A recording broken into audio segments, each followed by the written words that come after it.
and that is reproduction.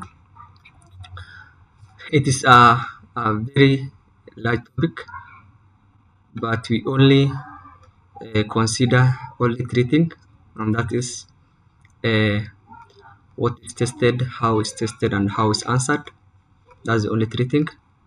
So we start with the cell division, which is the most confusing part as a student, because sometimes in paper 3 unachorewa na unawaambiwa nini, which stage ni division gani, then unawaambiwa nini the characteristic ambayo unaona. So in our class, this is a reproduction of plant and animal. In biology, we usually cover plant and animal because study of biology, wakati tulikuwa form 1 tulikuwa tunaambiwa biology is a study of living thing. So the living thing that we have is plant and animal only. That's why in every aspect of biology, I think it has 17 topics, and all of that 17 topics, whenever we cover a plant, we must cover animal.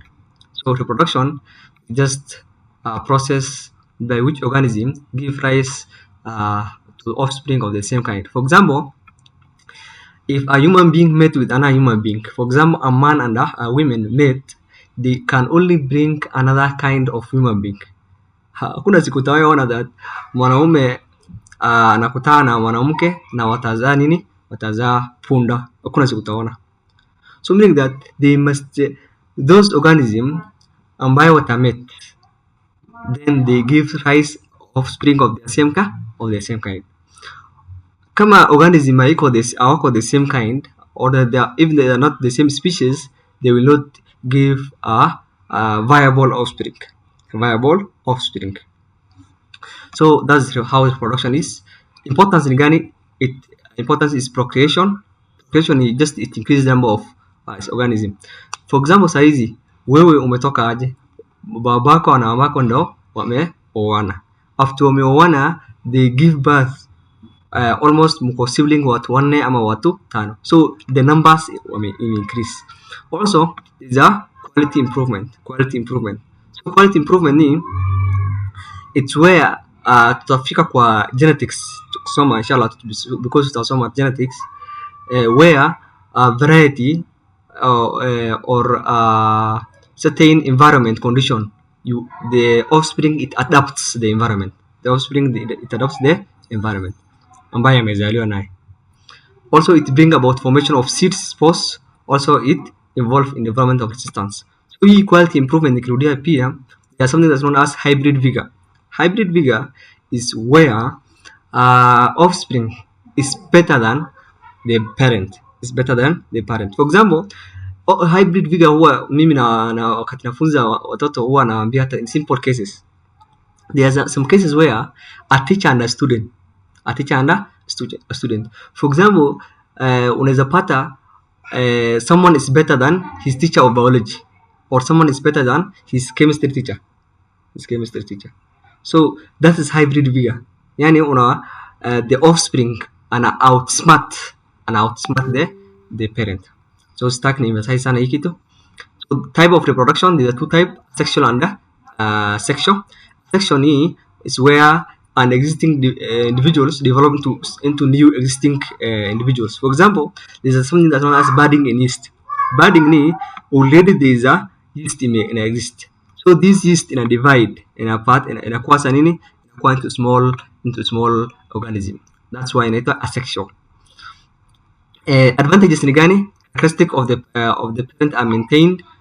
Characteristic yake ina maintainiwa, yani hakuna change. Also plant mature faster. It does not depend on two parents because there's no mating. Hakuna mahali inahitajika mambo ya sex. Also it exploit parental favorable condition. It store larger supply of food. Advantages, undesirable characteristic can be passed. Kwa sababu gani? For example, kama hii yeast iko mbaya, watoto watakuwa mbaya. Unlike kama ingekuwa met, for example yeast ni mbaya na hii kama ingemet na yeast nyingine ambayo ni mzuri, at least watoto there is a possibility that a certain ratio that has to watoto wangekuwa wazuri. Lakini kama yeast ni mbaya na hakuna mating, ni hii tu ndo na divide, so there's no quality, so undesirable quality can be maintained. Kama ilikuwa mbaya, hiyo mbaya ina maintain throughout. So there's no genetic variation, hakuna variation. Faster growth and development may result overcrowding and competition. So hizi zote si it's not that much important. Sexual reproduction, it involves vision of male and female gamete. So they fuse, they come together and they form nini? Zygote. They form zygote. Advantage of sexual, it lead variation due to crossing over. Tutafika kwa crossing over. For example, if a man, for example, kama man alikuwa tall man, alikuwa kwa tall man na akienda fuse na very short women, the probability of the offspring ni kama gani na gani. So hiyo ndo tutapata somo. Also it introduces useful trait. That's why sometimes unaweza ona mzazi mama ndo mjinga ama hana akili, baba yako ana akili sana. So after they met, there is a possibility that there is a certain ratio that mtoto anakuwa nini? Akili sana. That's why sometimes unaulizwa kwa community tu, unaulizwa nini? Lakini hao watu walikuwa hawakuwa na akili, lakini walizaa mtoto ambaye ako na akili sana. Ina happening in a community. Because kwa sababu gani? Because of the introduction of these useful trait or characteristics. Trait na characteristics the same in this case. The advantages ni gani? It take long time. That's why hizo unakaa tumbo ya mamako for 9 months. For example, kama ni camels, unakaa for 13 months. Harmful characteristic can be passed. Also these are kama useful characteristic is a passive, also harmful characteristic can be passed. Few offspring are produced over time. Also it involves two organisms that mates. So cell division. So hii cell division ndio ilikuwa muhimu sana, ndio ilikuwa nataka. So hii cell division sitaki niingilie sana. So these are chromosomes. The chromosomes ile mahali inakutana inaitwa centromere. Known as centromere, in case ukiulizwa. Known as centromere. So hii kitu moja inaitwa chromatis na hizi mbili zinaitwa nini? Sister chromatids. So there are two types of cell division, that is mitosis and meiosis. Mitosis and meiosis. So mitosis is the process by which a cell divide into two daughter cells, each having the same number of chromosomes as parent. So hii cell ina divide. This is a cell ina divide. Hii ina divide into two. This also can further divide into two. These also can divide further into two. So each of them, they have the same chromosomes as the parent. So it takes place where? In somatic cell. Somatic cell ni wapi? Somatic cell is the body cell, meaning that the mitosis takes place all over the body. So the first stage is known as interphase. Hii inaitwa preparatory stage. This is not there's no anything thing that is taking place. Inaitwa preparatory stage. Cell is just preparing itself. So kazi inaanza wapi? Inaanza from prophase. So tunaitanga aje? Tunaitanga Paul Mohamed ameenda Tanzania. That's how inafuatana. Paul Mohamed ameenda Tanzania. Paul ni prophase, Mohamed ni metaphase, ameenda ni anaphase, Tanzania ni telophase. So and the interphase is the preparatory stage. So hizi kitu yote is equals to, kuna vile nitakufunza, ni za shortcut nitakufunza. Hiyo yote is equals to. Also significance, hii ni hiyo is equals to. Also there is a meiosis. There is a meiosis. Meiosis is the process by which reduces the number of chromosomes in cell by half. So hii ni half n. Unajua hiyo ilikuwa nini? They divide into two equal. So this forms gamete or reproductive cells. It involves two division of resulting 4 daughter cells. Hiyo ilikuwa result nini? 2 daughter cells, lakini hii ni 4 daughter cells. It takes place in reproductive organ. Hii ndio nilikuwa nataka sasa, hii ndio muhimu tu. It takes place in reproductive organ. it take place in reproductive organ. Hiyo ingine take place wapi? In somatic cells. That's the only the difference. Kuna difference mingi sana lakini that's the key differences. So kwa exam, especially kwa paper 3, naweza chora kitu kama iangalia hiki kitu vile inakaa. Hata sometimes hata unaweza chora paper 3 iko hivi tu. Ina kitu yote. So how do I know that? How do I know? And take note of this. Take note of this. And take note of this. Kwa every stage unaongelea tu kitu tatu. Unaongelea nini? Kitu tatu. Number 1, unaongelea kitu kama nini? Spindle fiber. Number 2, unaongelea the chromosomes.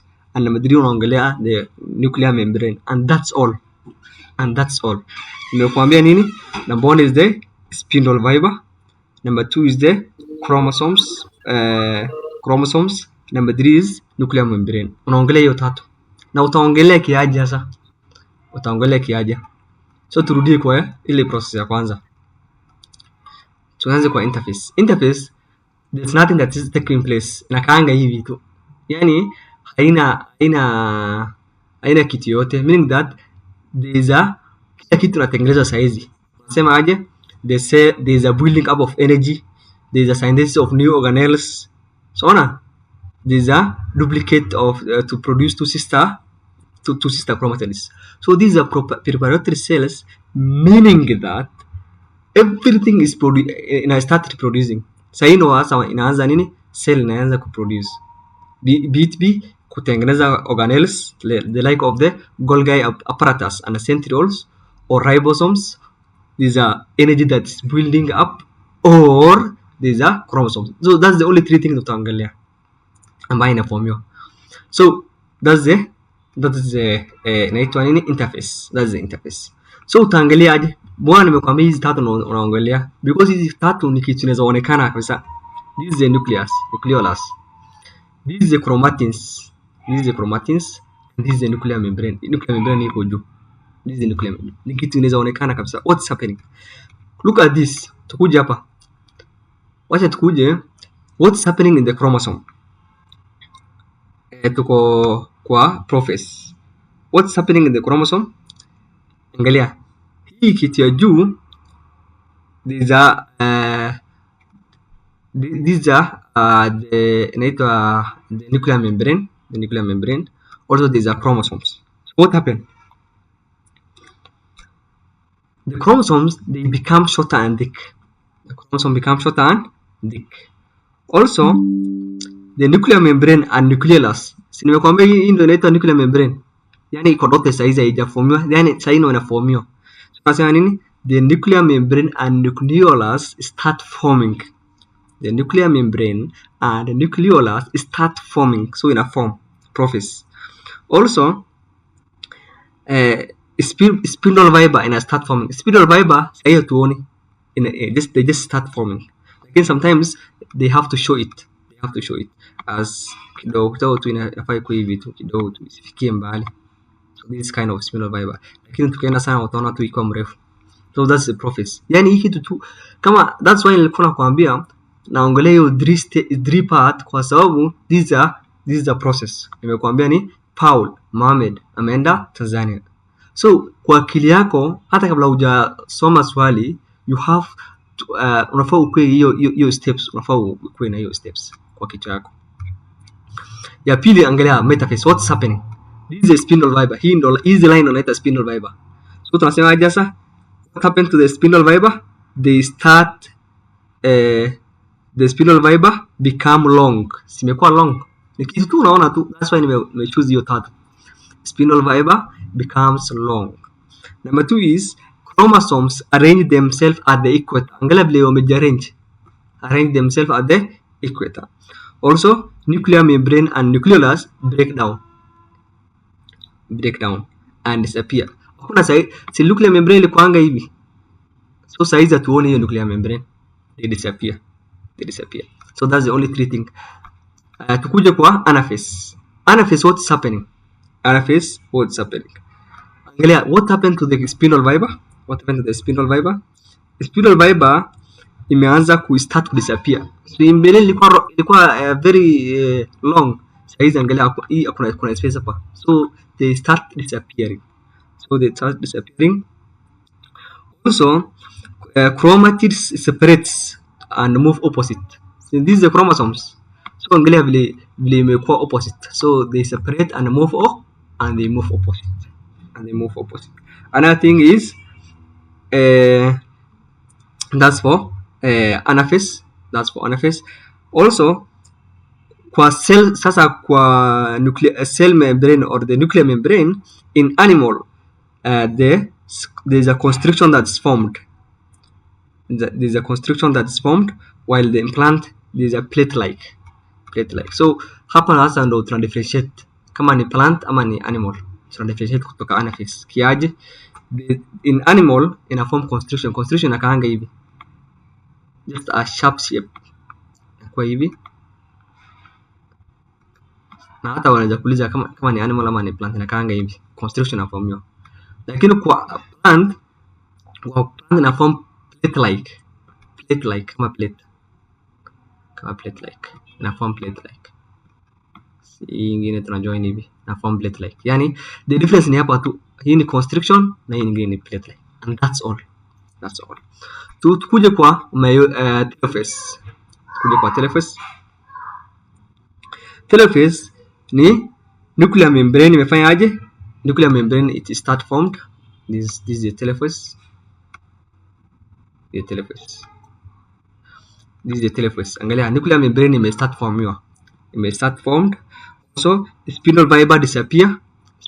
Saizi hapa it is almost disappearing. They start disappearing, sio? So hapa sasa they disappear automatically. So they disappear. Spinal fiber disappear. Also that's all. The spinal fiber disappear.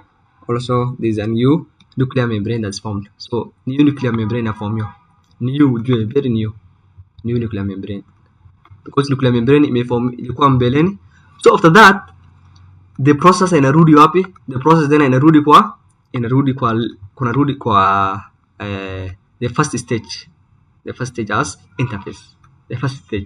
So inaanza tena process, then the process inafuata ni ile processes, and that's all. That's why nimekuambia you only talk with 3 things peke yake, that is chromosomes or chromatids, spinal fiber, and the nuclear membrane or the cell membrane and nucleolus. So for example, tukaenda hii, look at this. Here there's no distinction. Meaning that this is a preparatory stage. So this is the preparatory stage. Ni gani sasa? Inaitwa nini? Inaitwa interface, inaitwa metaphase, ama inaitwa what? Iko na jina gani?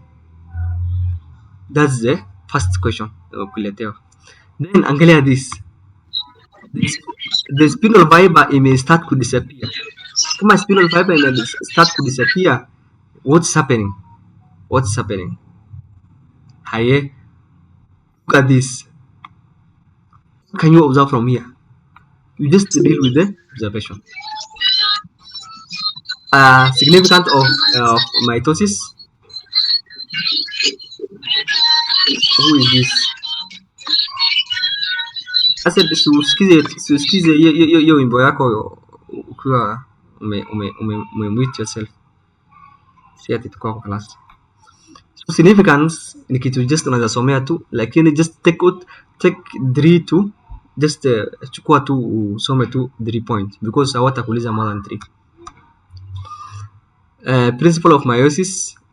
So this is meiosis. There is a meiotic 1 and meiotic 2.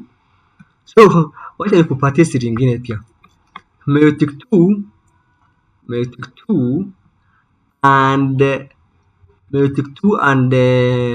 mitosis iko the same. Si meiosis, kuna mitosis and meiosis, sivyo? Mitosis and mitosis iko na 1 stage. Division 1, division 2.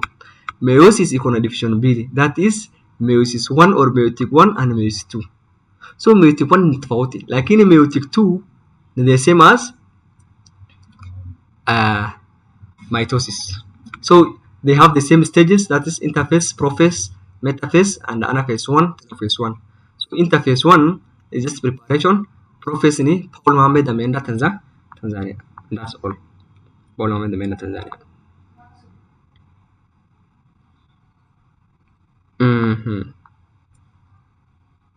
So tukuje kwa interface. This is the preparatory stage. Unaona hii hata haina kitu. This is the it can be detected kwa haraka kabisa because kila kitu iko nuclear membrane inaformiwa already, ina form iko naye, chromatids iko naye, also the cells the cell membrane iko naye, so kila kitu iko naye. Sasa hapa ndio sasa ina start sasa. Sasa hizi juu kila kitu iko naye, sasa inaanza kudisappear. So Process 1, homologous chromosomes cross each other. So the tofauti ya interface and meiosis 1 or meiotic 1, the chromosomes iko double, lakini ilikuwa moja tu. Hii chromosomes ni moja. Look at this, chromosomes hii ni moja. Acha nikuonyeshe. Chromosomes yake hii ni moja tu, lakini ingine ni mbili. So the moment umeona tu mbili, already automatically know that these are meiosis and it is meiosis 1. Already unajua tu hivyo. It is meiosis and it is meiosis 1.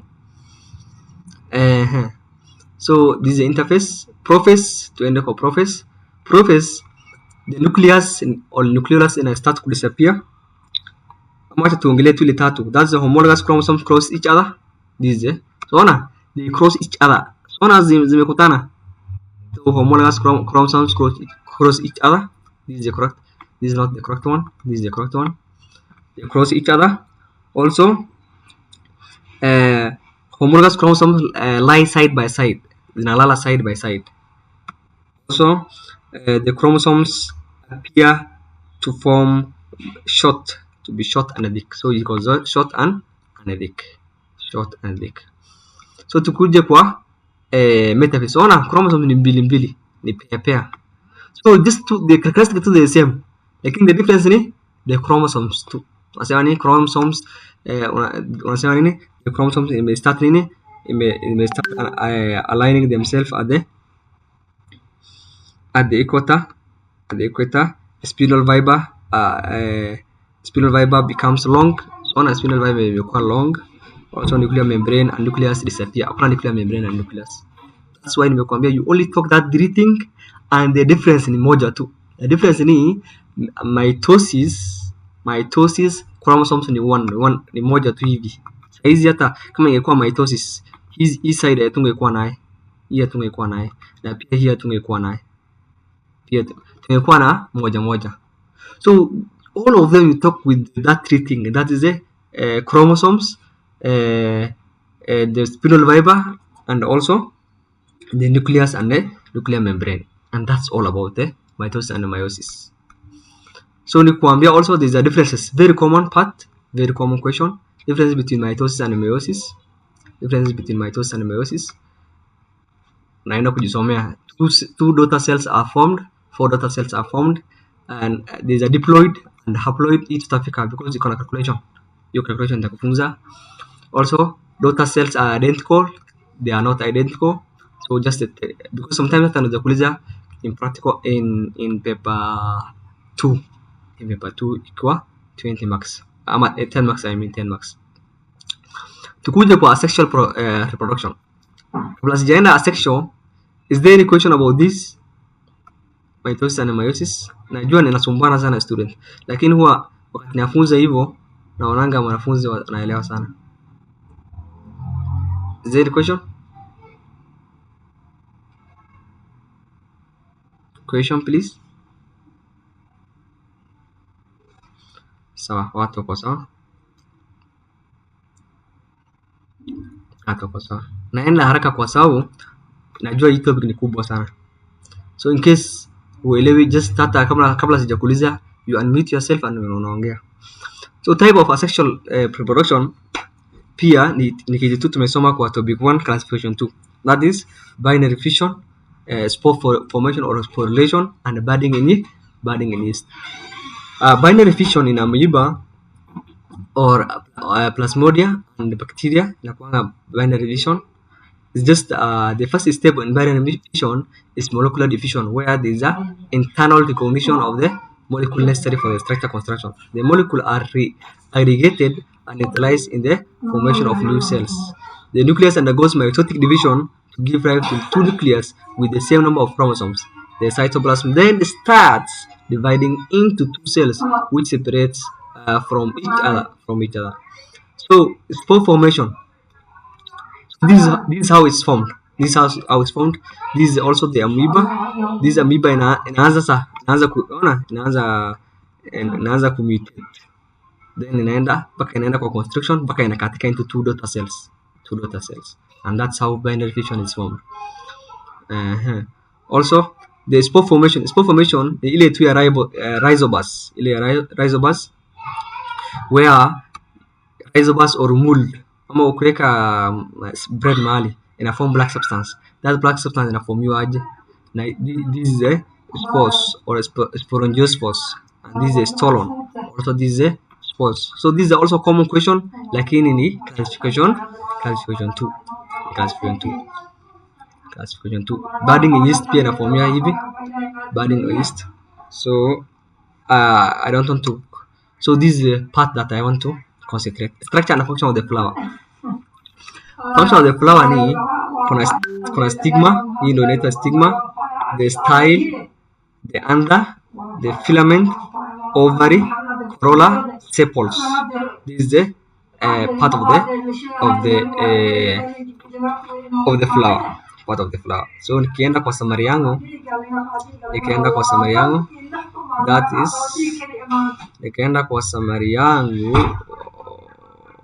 how this is tested.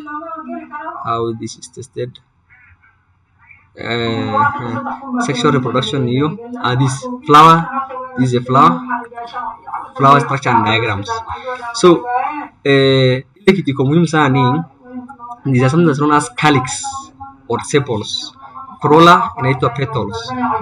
Stamen inaitwa anther. Also there is a pistil and carpel. Hizi kwanza naofaa uelewe. Utaelewa aje? Calyx kazi yake nini? Calyx, it protects the inner part of the flower in the bud stage. So they protect the inner part of the flower. Kuonyesha this is a calyx. This is how calyx look like. This is a calyx how look like. This is a calyx. So ni ile tu iko outside. So it protect. And this is a corolla. Mtajua saizi mahali iko hizi. So corolla, it's brightly colored to attract the pollinators. Any insect they attract it. Stamen, the anther plus filament, and the male part. Anther produces pollen grain. So anther produces pollen grain. Now these are male gametes. The male gametes. The pistil, stigma, style and ovary. This is tattoo. Stigma, style and ovary, and that's the female part. So ovary contain ovules, female gametes. That's why hii swali I think hata ilikuwa 2025 KCSE. Wanakuambia anther and filament zinaitwa nini? Stigma, style and ovary zinaitwa nini? Or name the male part and female part. The female part. So the male part of the plant or flower is known as stamen. The male part of the flower is known as stamen. And the female part of the flower is known as pistil. So hiyo unafaa ujue.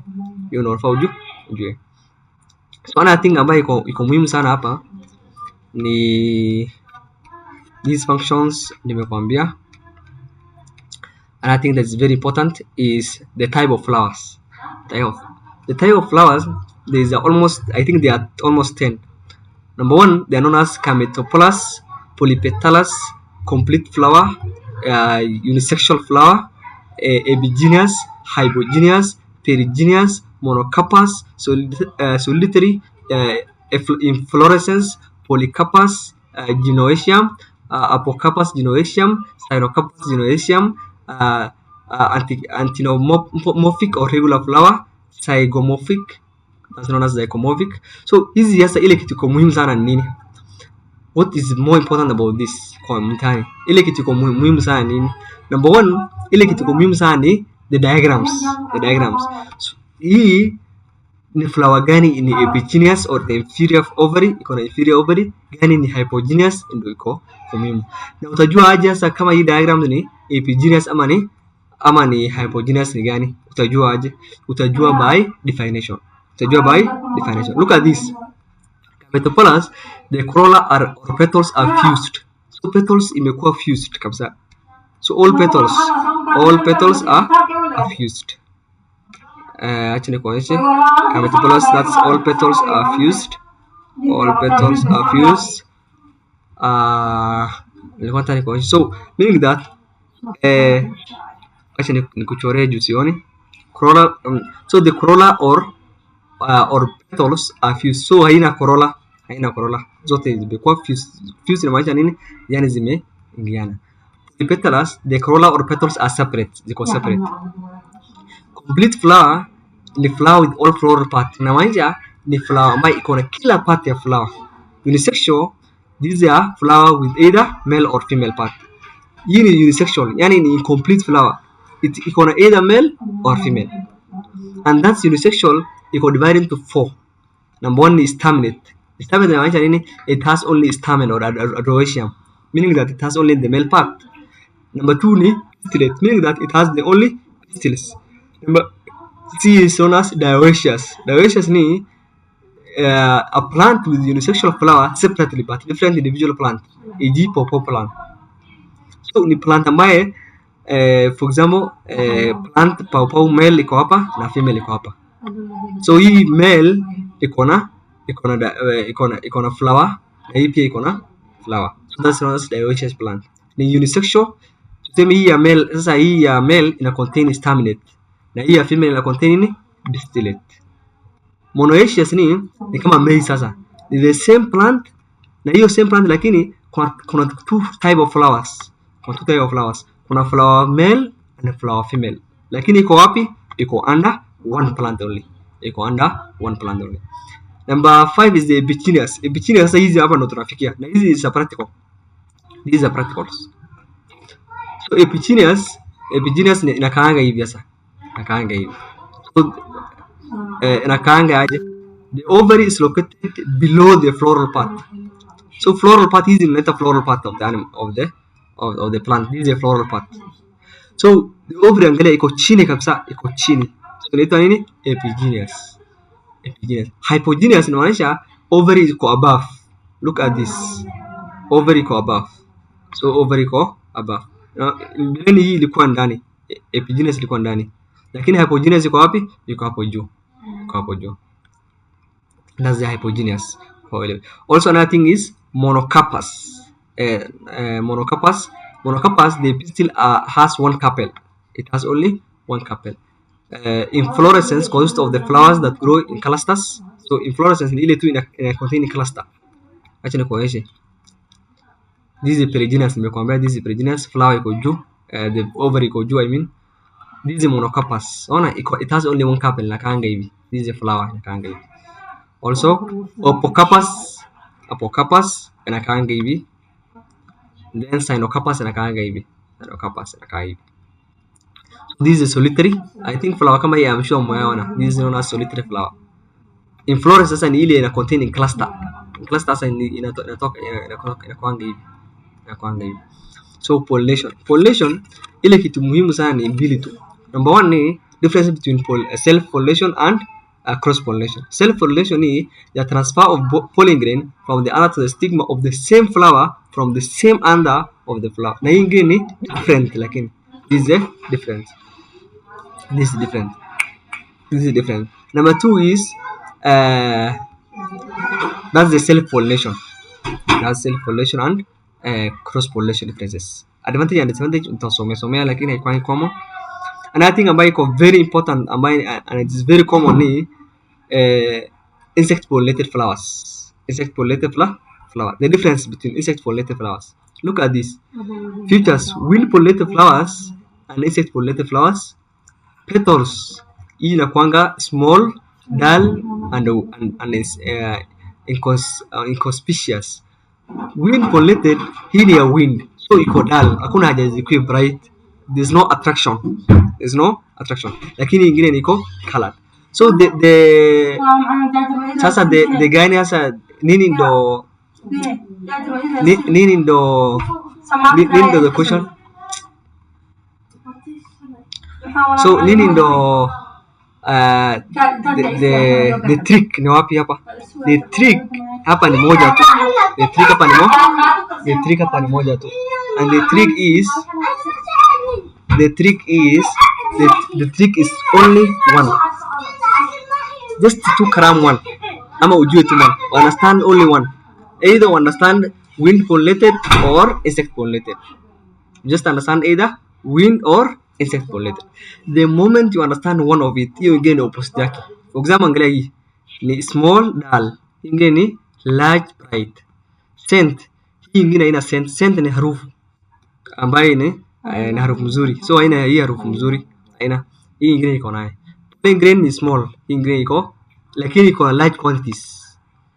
Pollen grain iko large because pollen grain they are powdered.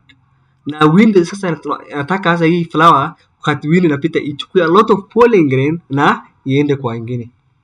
So you only know for one. Only know for one. And the other inakuwa rahisi sana. So that is the differences. Na unaulizwa ujue one of the most common part. So features and mechanisms that promote cross-pollination and hinder self-pollination ni gani?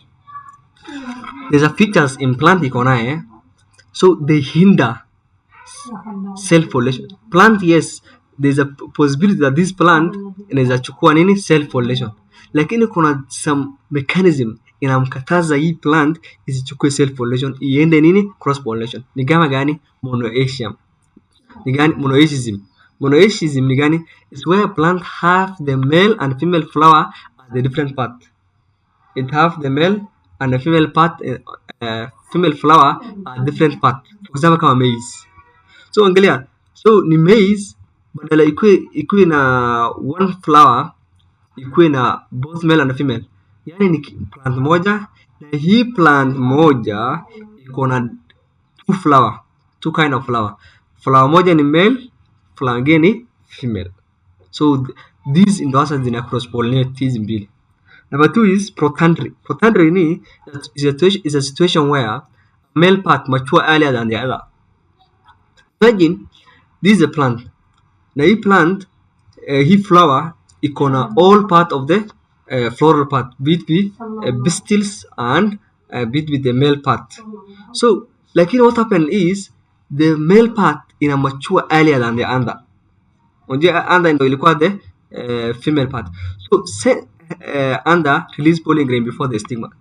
So under sasa ina release nini pollen grain before the stigma, and the moment it releases the pollen grain before the stigma, meaning that ina cross pollinate because hakuna mechanism ya self pollination because male imekuwa mature earlier than the under.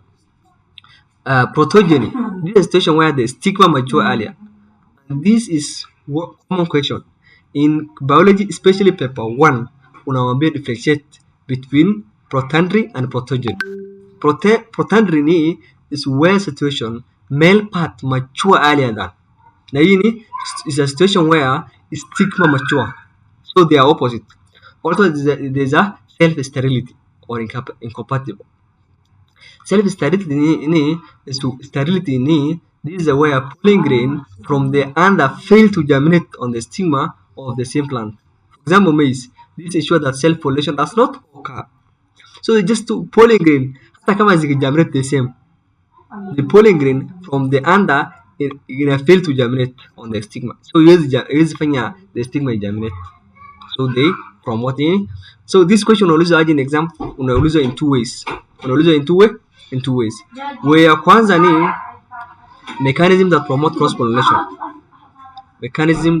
cross pollination or hinders self pollination. Hiyo ni way ya kwanza.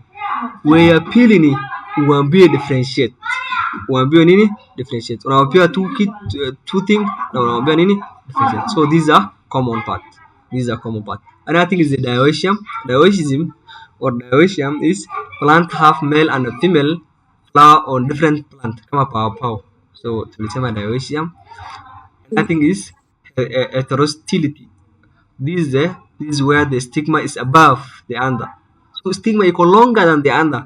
So meaning that the pollen grain does not reach them. So pollen grain haiwezi fikia.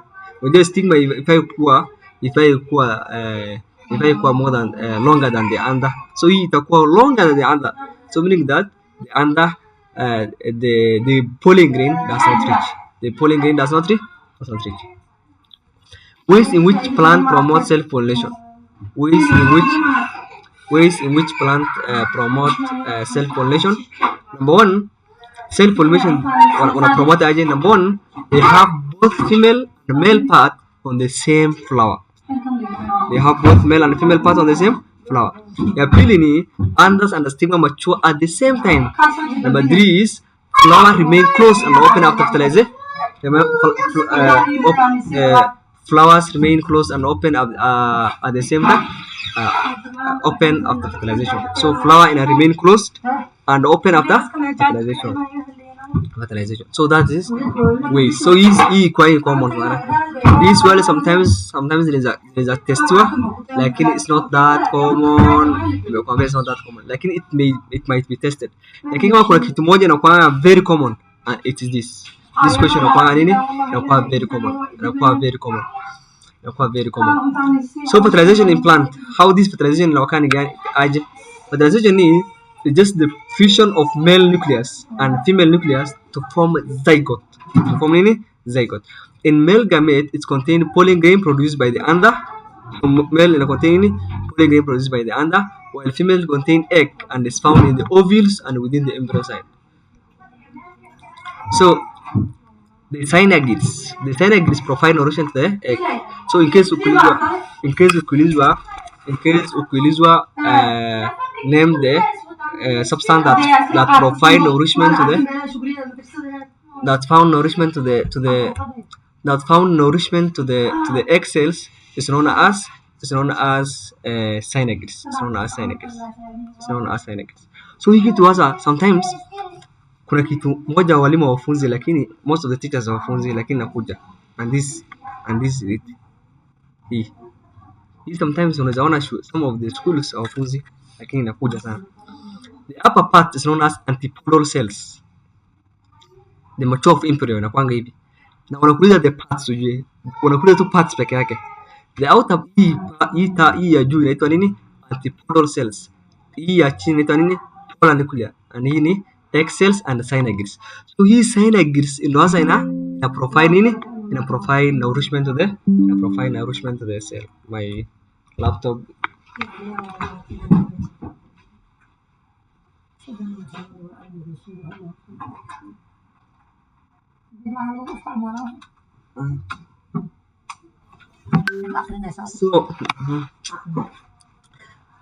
So what happens? Is that yeah, that's good. So hii kitu iko muhimu sana. The upper part inaitwa nini? Antipodal cell. Hapa katikati inaitwa polar nucleus. Ni nucleus lakini ni polar. Ya tatu ni egg cells. Na hii egg cells ina contain synagids, and the synagids is the substance that provide nourishment to the egg. Very common part. Sasa hii nimekuambia the common part. Hizi zingine inapitia tu. The process of fertilization in the flowering plant. So hii pia ni wewe unafaa upitie. The pollen grain line on the sticks on the stigma. The surface stick produces sticky chemical substance which stimulates the pollen grain to germinate and form pollen tube. The pollen tube grows down the style carrying with the male gametes. As the pollen tube germinates, the tube nucleus occupies a position at the tips of the growing pollen tube, while genetic nucleus follow behind the tube nucleus.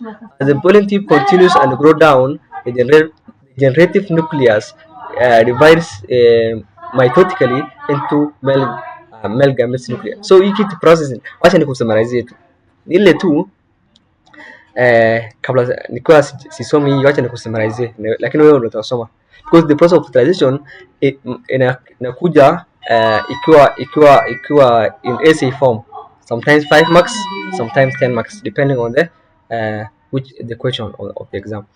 So the process of fertilization inakwanga hivi, pollen grain ina land kwa stigma na stick kwa stigma.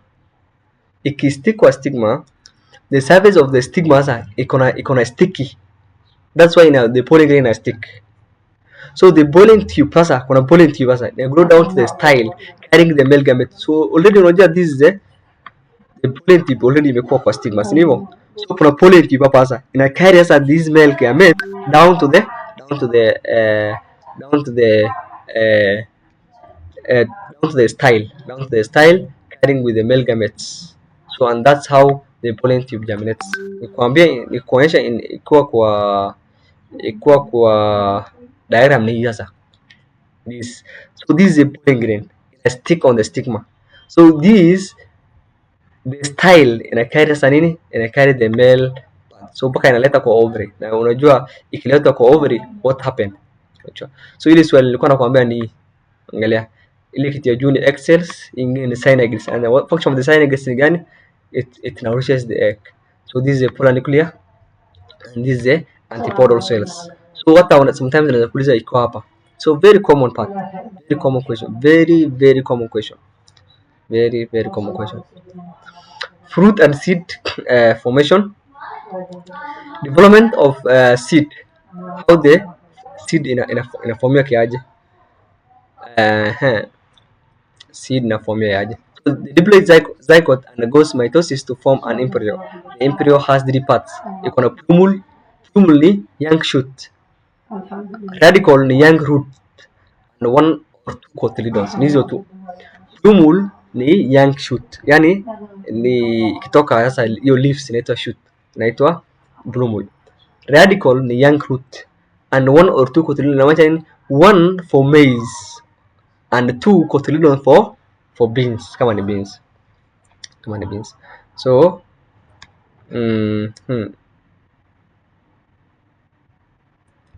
so this is also a common question. What's parthenocarpy? Very common question. Parthenocarpy is where fruit is developed without fertilization, kama pineapple and bananas. But this is not. Name the changes that occur in the flower after fertilization. Very common question. Ni changes kama gani na occur kwa flower after fertilization? Ovary inakuwa fruit. The ovary inakuwa nini? Fruit. Ovules inakuwa seeds. Kwanza hiyo kitu mbili kwanza ujiwekee mahali. Ovary form fruit. Ovules develop into seeds. Ovary wall form pericarps. Integument forms a seed. Zygote form embryo, and primary endosperm nucleus develop to endosperm. Lakini ile kitu kwanza muhimu sana ni hizi mbili. Kwanza hizi mbili kujiwekea mahali. Ovary inakuwa fruit. Ovules inakuwa seeds. Kama inakusumbua, ovary ni fruit na ovules ni seeds. Kama inakuconfuse, chukua ovary ina contain R na fruit ina contain R. Simple. Ovary contain R, fruit contain R. So ovary forms fruit. Ovules develop seeds, and that's all. Name three structures that withers off after fertilization. Fertilization ikiokaa ni structure kama gani zinaisha? Number 1 ni petals zinaisha. Number 2 is the stamen, and number 3 is the style. Hizo tatu zinaisha. Calcification of fruit. Also this is a practical part. This is a practical part, mostly 90% a practical part. Calcification number 1 is succulent fruit. Succulent fruit is divided into two: the berry and drupe. The berry, it has fleshy succulent pericarp. Also ni kama tomatoes, oranges, mangoes, banana, pineapples, hizi zote inaitwa berry. Yani it has fleshy na iko na succulent. The drupe has thin epicarp, fleshy and fibrous mesocarp. Hiyo tutafika. Tukuja kwa berry. Berry for example, kama kuna kitu na testing sana is this. Kama kuna kitu na test sana ni ndimu na test. Hata kwa practical wanakuprovidea lemon, wanakuprovidea the lemon or orange, ndio wanakuprovidea this orange, ndio watakwambia sasa ukate. So that wanakuambia nini? Uname these parts. Uname nini? These parts. The first part known as epicarp. Hii ya kwanza tu inaitwa epicarp, followed by mesocarp. Hii ni seeds. Hii ni endocarps. Endocarps iko hapa. And then this is a succulent hair. Succulent hair ni ile mali watu huwa wanakula. Ile iko na contain those moisture. So very important part, very important, very important.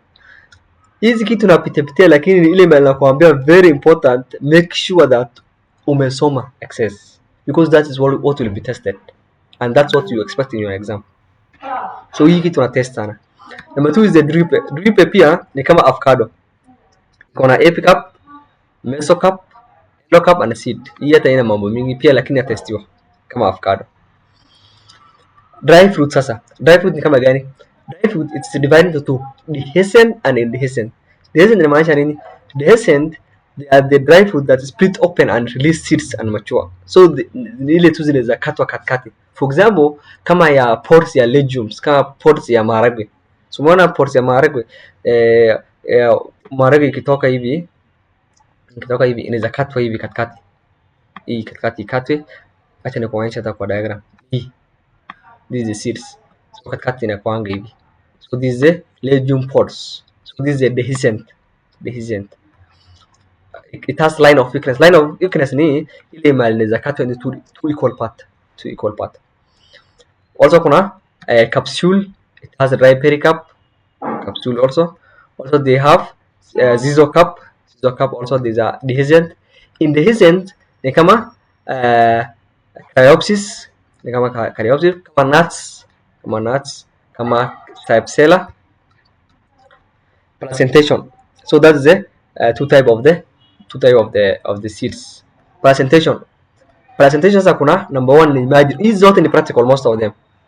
Number 1 ni marginal placentation. Marginal ni iko na margin kwa placenta. So the placenta appears on the ridge, iko na edge. Kama gani? Kama beans.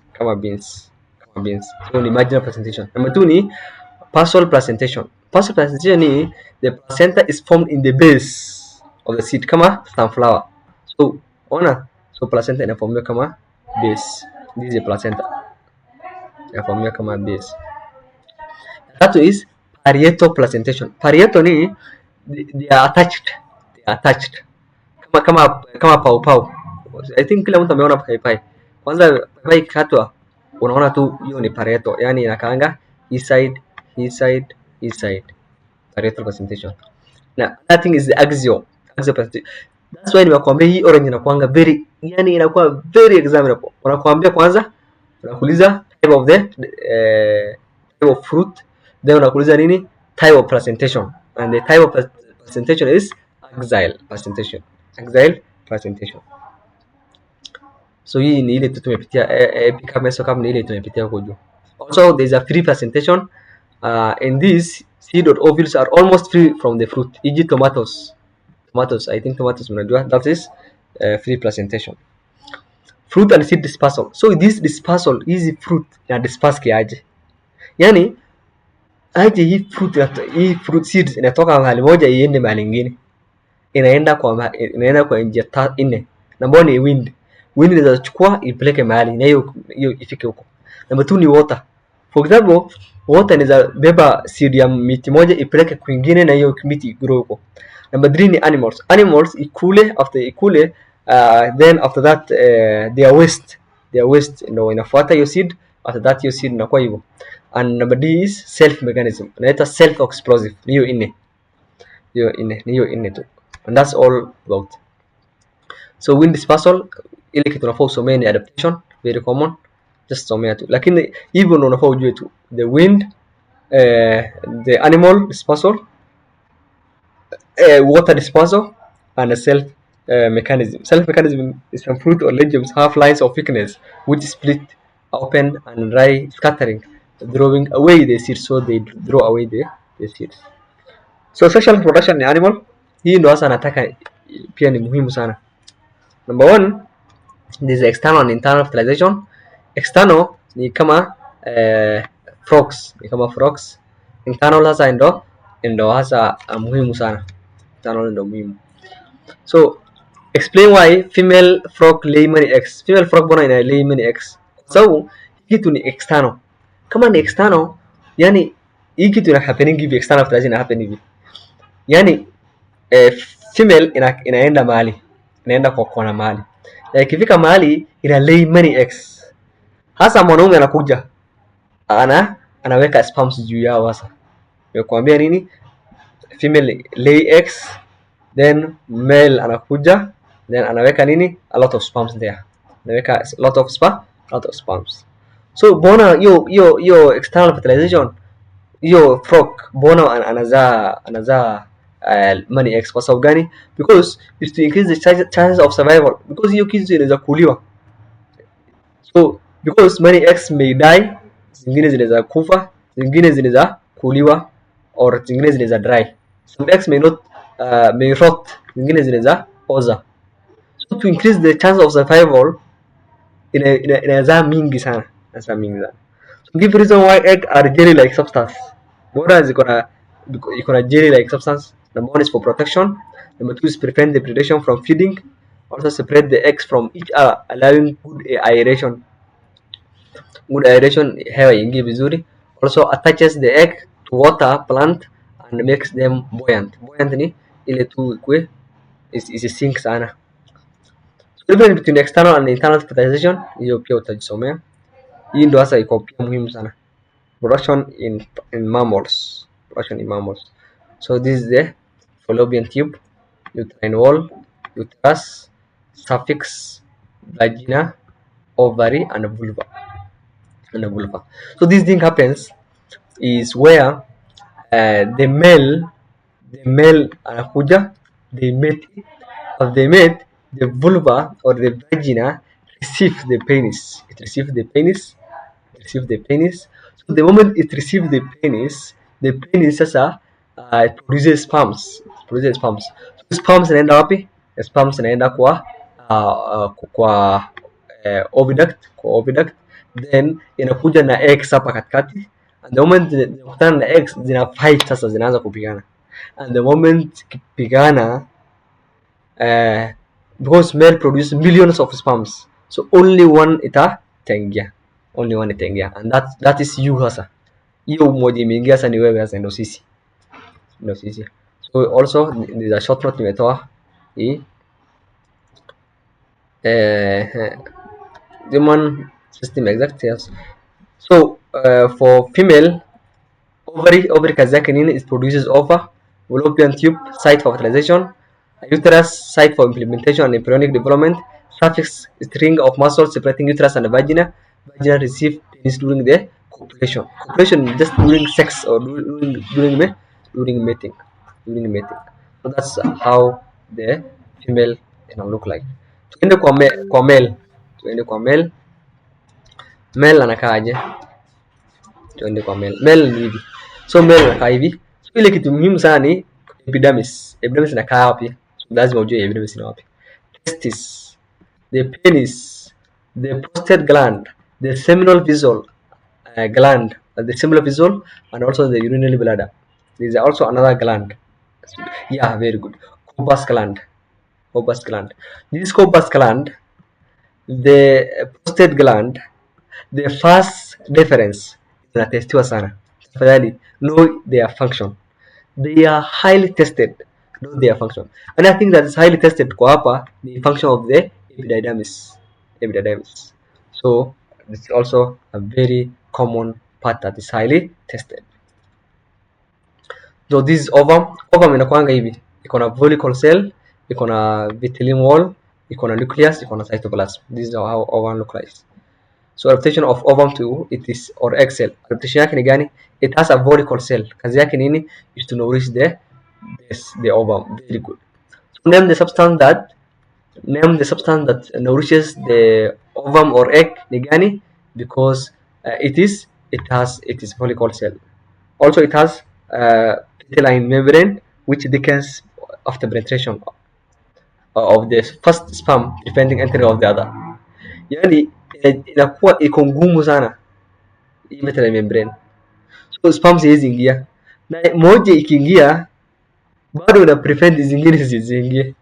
Hii kitu inasumbua sana. It has a nucleus which contains genetic material. So it has large cytoplasm which contains substance that nourishes the embryo before the implantation. Also it has cell membrane. Development of ovum, EPSC not that good. Ile kitu nataka ni in difference between ovum and sperms. This not kama una you just to kama ni una watch video, you just stop it and then you screenshot for yourself. Kama kwa my group nitakutumania kwa group, haina shida. Significance of producing large sperms. Mbona wewe as a man, mbona una produce large sperms? Iko na umuhimu gani? Why are you producing millions of sperms? Number one is in an appropriate temperature for the production of testes and storage of epidermis. Number two is inappropriate pH in the female reproductive tract, because sometimes sperms ikiingia tu the vagina hivi inakufa because of the acidity, because sometimes they produce nini, they produce something that's known as they produce they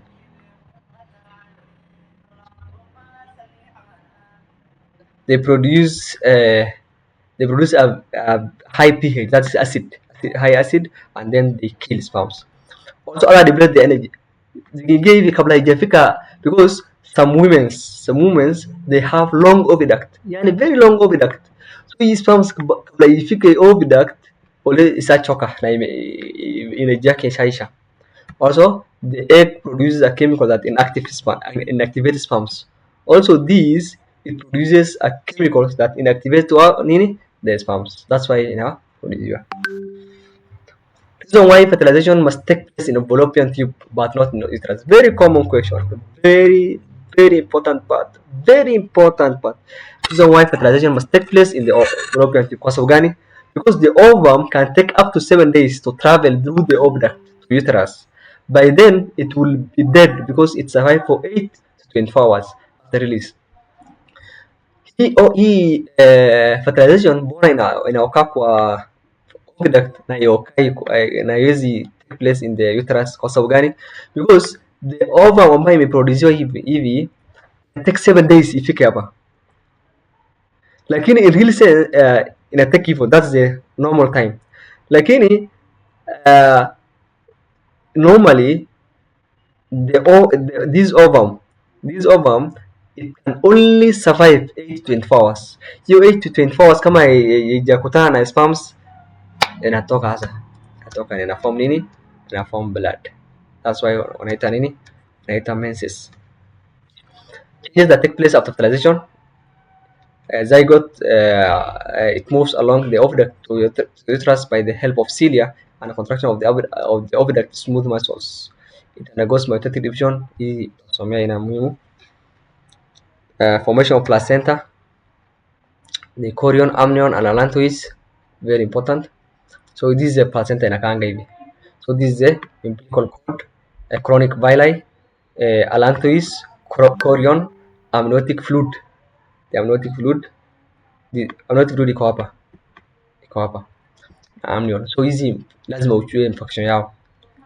Number one, amnion ni amnion. Chorion is the outer membrane which develop the chronic villi which grow into endometrium. So grow into endometrium.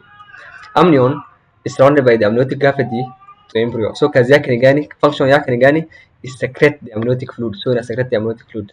Allantois, together with the chronic villi and endometrium, it forms placenta. So ina form nini? Placenta. Also umbilical vein, it carries blood into the fetus. Also umbilical artery, it carries blood to the placenta. So role of the amniotic fluid. Hii amniotic fluid sasa kazi yake nini? It protects the fetus against mechanical damage or act as a shock. To be precise, unasema nini? Act as a shock absorber. Number two is provide a medium for fetus to move about, so to provide movement. Also is a source of nourishment. Also prevent fetus from drying. Also it ensures that constant temperature in the womb. So you containing very common. So function of the amniotic fluid. Even KZC 2025 was tested. Materials that are not allowed to pass through the placenta. Nini ingi placenta? All blood cells, plasma protein, and most bacteria. That's why mama akona AIDS, or HIV and AIDS, mama akifanyiwa cesarean, there's a possibility that mtoto hatakuwa na hiyo disease. Material that will pass ni gani? Carbon dioxide and nitrogenous fertilizer. This sasa inatoka from fetus to mother. Sometimes unaweza ulizwa paper 1. Material that passes from the mother to fetus ni gani? Oxygen, digested food, vitamins, mineral salt, hormones, water, and antibodies. Role of placenta, very common. It allows passage of nutrient, also allow division of the gases. It secretes hormones, prevent any destruction. Adaptation, it has numerous capillaries or highly vascularized to increase the concentration gradient. It has a thin membrane. It has a numerous or chronic villi to increase the surface area. So also, this adaptation of the placenta can be tested in paper 2 equal 10 marks. So very common, and it's very important for you to capture this. So terms related to reproduction gestation period. Gestation period is the period for conception and birth. Ni ile period mama amechukua hiyo that conception and the birth. Inaitwa gestation. Miscarriage is just termination of the pregnancy before completion of the 6 months. Before 6 months, mtoto that pregnancy ikiisha, for example in case of mtoto kama haja survive before 6 months, inaitwa nini? Miscarriage. Abortion ni intentional, ile tu mtu ana abort. Hii term is not common, especially the young girls siku hizi wana abort sana, wanatoa mtoto. Premature birth ni mtoto akifika 7 months lakini hajafika 9 months, inaitwa abort. Also monozygotic or identical twins, these are result of a fertilized egg that divide into two independent parts, tunaita monozygotic twins. Hizi kingine si muhimu. Also hii ndio walikuwa wamechora kwa KCSE 2025. So walikuwa wanauliza wapi? Placenta, umbilical cord and amniotic fluid. Hii ndio walikuwa wanauliza function yao na parts. So this part ni muhimu ujue.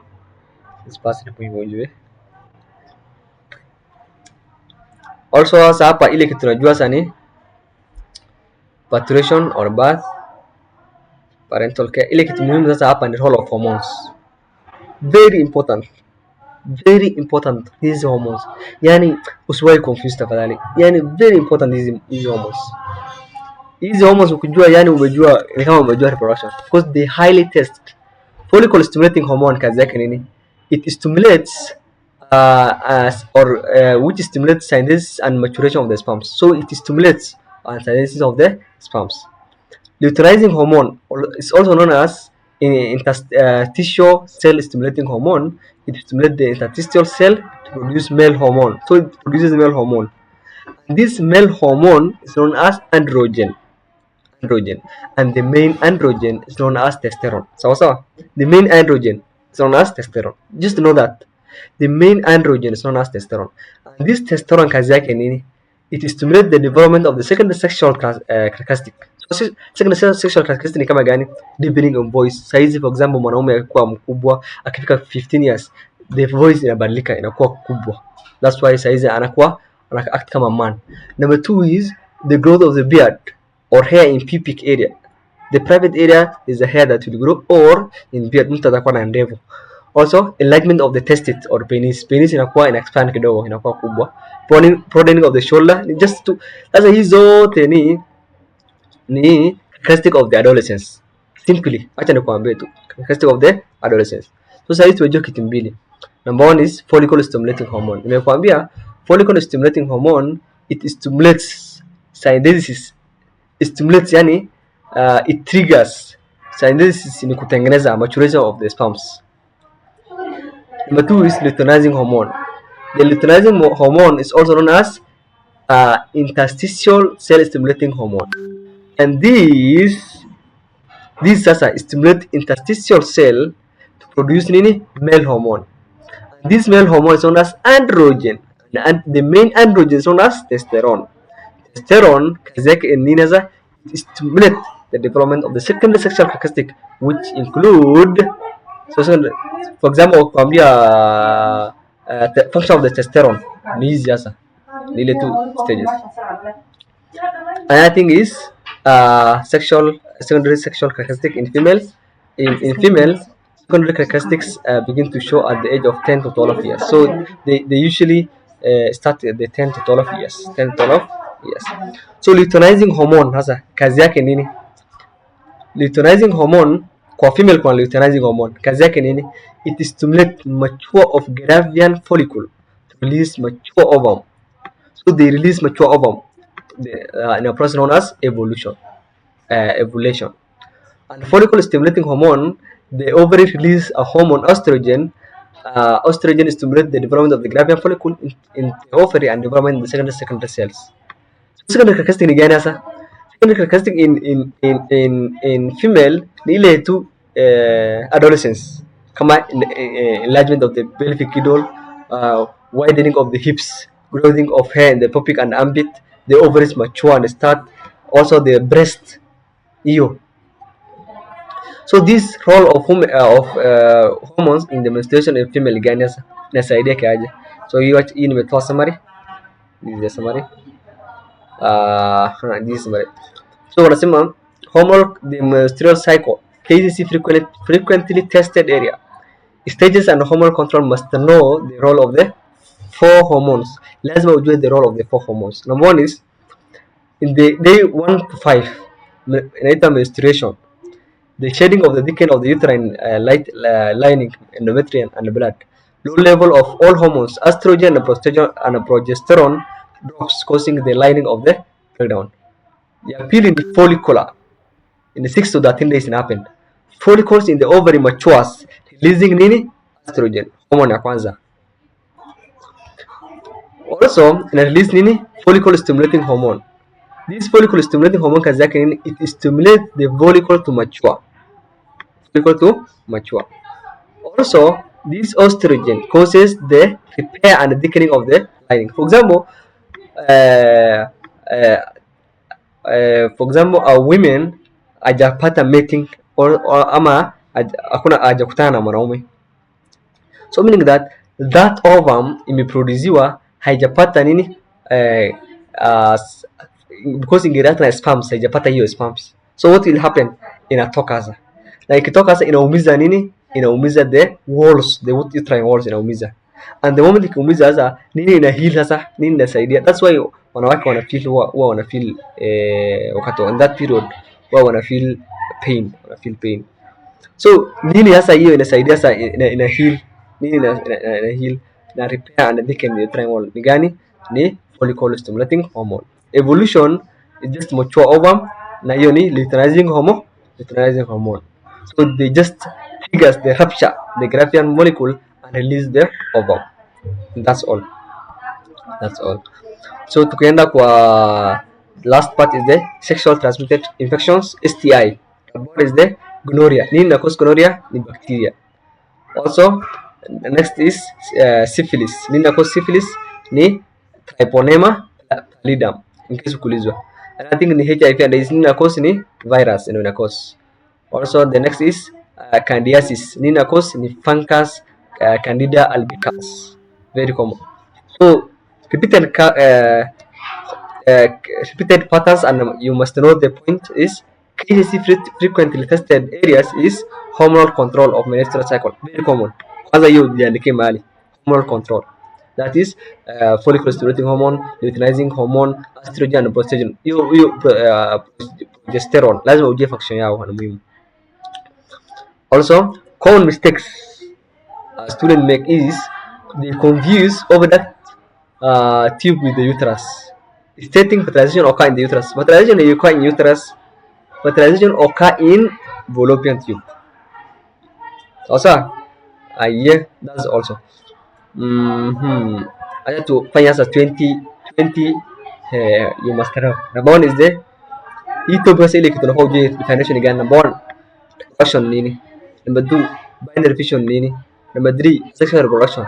Number 4, grafting and budding. Number 5 is the stigma function yake ni gani. Under produces the under kama ina produce pollen grain. Cross pollination enhance nini variation. Double fertilization is a unique to flowering plant only. That's angiosperms.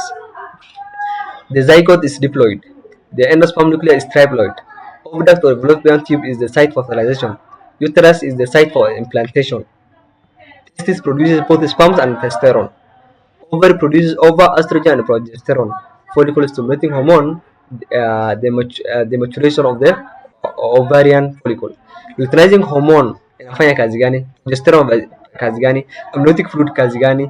The placenta inafanya kazi gani? Gloria nini na cause? Nini na cause? So tukifanya swali 1 2 3. Number 1 nauliza nini? Outline 5 functions that placenta in a pregnant human female. So function of placenta ni gani? Number 1 ni gases exchange, nutrient supply, excretion and protection. Number 2 is state the path taken by sperms from the site of production until it leaves the body. So inaanza from testis, inafika kwa vas deferens, inafika kwa urethra, inafika outside sasa, na outside inamwagika kwa vagina. Using a table differentiate between sexual and asexual reproduction. State the fate of the following. Fate inamaanisha nini? At the end of this, what is produced? Number 1, ovary, ovules and zygote. Ovary nini inaproduziwa ni fruit. Nimekwambia fruit iko na R, ovary iko na R. Number 2 is the ovules, seeds. Number 3 is the zygote, embryo. That's what is produced. Number 5 is state the specific role of the following hormones. Luteinizing hormone, estrogen, progesterone. Hizi tafadhali uende ujue. And that's all about our lesson.